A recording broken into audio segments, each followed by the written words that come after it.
Samsung executive denies claims that company withdrew personnel from its Taylor plant in Texas, facility said to be completed by mid-2025. A chip manufacturing plant is currently being constructed by Samsung and is located in Taylor, Texas. The fabrication facility's establishment bill is said to cost a mammoth $40 billion, and during this time, there was a report doing the rounds, claiming that the Korean giant had withdrawn personnel from the plant, with just a skeleton crew operating there, as it was unable to improve its 2 nanometers yields beyond the 10-20% range. Fortunately, a company executive has put an end to all those rumors, stating that the manufacturing hub will be completed by mid-2025.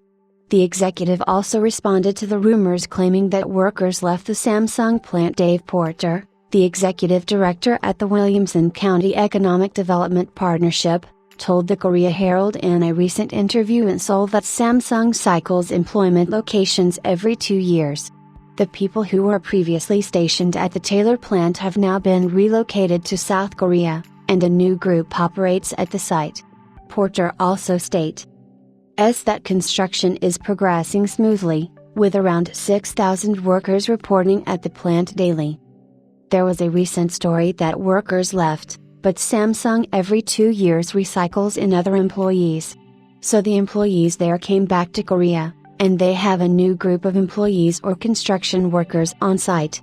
The executive director estimates that the fabrication plant will be completed between early and mid-2025, with wafer production expected to commence between early and mid-2026. Which aligns with Samsung's forecast for increased chip demand. To get the momentum running at the Taylor facility, the report states that Samsung requires around 150 suppliers to support the operation. While the initial wave of companies has arrived, they have scaled back their preparations. Porter did not clarify which lithography Samsung's Taylor facility will start with, but it was initially believed to mass-produce wafers of advanced processes below the 4 nanometers node. Currently, the Korean behemoth is the only producer of chips with the gate-all-around architecture, but its attempts to surpass TSMC have continuously been hampered by low yields. This setback caused it to lose orders for the Snapdragon 8 Gen 4, but Qualcomm is reportedly adamant about getting Samsung back into the fold for the Snapdragon 8 Gen 5 next year to lower its production costs.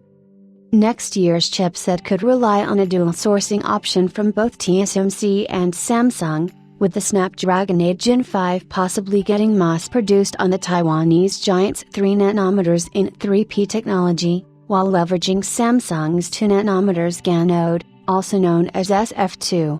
Unfortunately, if those yields do not cross the 10-20% mark, Qualcomm and a boatload of customers will find little encouragement to give orders to Samsung, and that might mean that the Taylor facility's completion would be in vain.